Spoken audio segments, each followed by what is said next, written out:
Chart shows the number of total passenger miles by mode of transport in Britain between 1995 and 2015. Over this period, the passenger miles in a car rose steadily from 300 billion in 1995 to 360 billion in 2015. Public transport wasn't so consistent. The passenger miles traveled using this mode fell to a low of 30 billion in 2005. But then this rose to about 60 billion in 2015.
This graph shows that globally, messaging apps were significantly more popular than social networks by 2017, with roughly 3,750 monthly users, as opposed to around 3,250 monthly users on social networks. In fact, the number of monthly users for messaging apps started to exceed the number of social network users in 2014. From then on, the number of users for social networks increased steadily, whereas the number of users for messaging apps rose more rapidly.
This chart shows that between 1996 and 2018, global spending on luxury items grew significantly from about 80 billion to about 260 billion euros. At first, there was a steady increase up until the year 2000, when spending remained the same for a few years. Then, in 2004, spending began to climb rapidly again before a noticeable fall in 2009. From 2010 onwards, global spending seems to recover. After 2016, the spending remained at almost the same level.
The bar chart shows the market shares and percentages for 7 supermarket companies in 2018 and 2019. The company with the largest market share in 2018 was Fernsby Supermarkets, with 23%. In the second and third places for the same year were Woodbeat & Sons and Polyfino Hypermarkets. These 3 supermarkets were in the top 3 in 2018, but Jarsdale Megastores moved to third place with 17% of the market share in 2019. The remaining supermarkets all increased their market shares.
The graph shows the top 3 sources of electricity in the UK during the years 2009 to 2019. The most used source is natural gas, which began as the most used with 45% and finished in 2019 with just under 40%. All 3 sources showed a decline in use, but the use of coal fell dramatically. Starting at just under 30%, by 2019 the figures dropped to under 5%. Figures for nuclear power decreased from 20 to around 18%.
The bar charts show percentages for youth activities at weekends in urban and rural areas.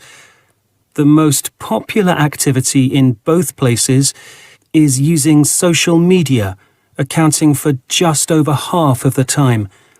In contrast, sport and physical activities were the least popular weekend activities in cities and the countryside at 3% and 10% respectively. Interestingly, young people in towns visited their friends far more than in rural areas.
The bar chart shows the number of small and large farms in 3 countries.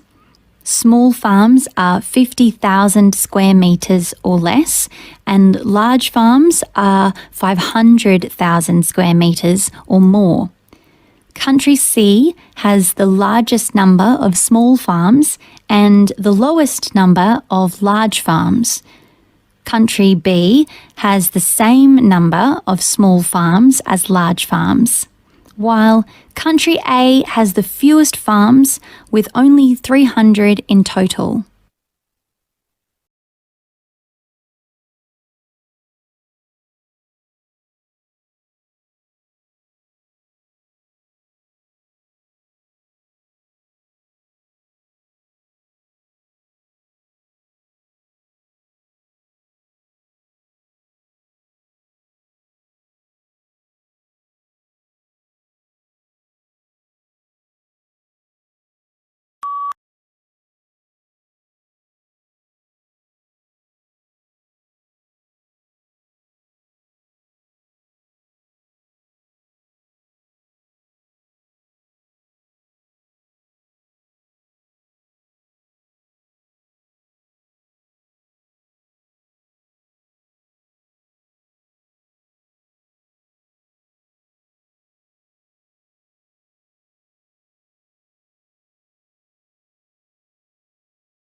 This graph shows that the number of hospital beds per 1,000 people worldwide gradually decreased, while the number of doctors per 1,000 people worldwide slowly increased between 1990 and 2010. The number of hospital beds started at about 3.3 per 1,000 and then went up to 3.4 before falling to a little more than 2.5 in 2010. On the other hand, the number of doctors started at the lower level of about 1.2 and then went up to about 1.3 in the year 2000 before increasing a little more in 2010.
The bar chart shows how many people can travel in cities in one peak hour using different types of transport. The most efficient is the railway. Trains carry 21,000 people. By contrast, private vehicles are the most inefficient, moving only 1,800 people in the same time. We can see that 13,000 cyclists and 17,000 pedestrians move through the same urban space as 8,000 people travelling in buses.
The graph shows the proportion of Australians working and/or studying for the year 2019.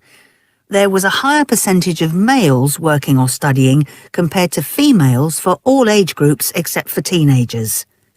After the age of 20, males surpassed females in terms of the percentage of those engaged in work or study. Between the ages of 30 and 39, their rate of employment increased at around 90%. The percentage of females working continued to steadily decline, falling to just over 40% in the oldest age group, the over 50s.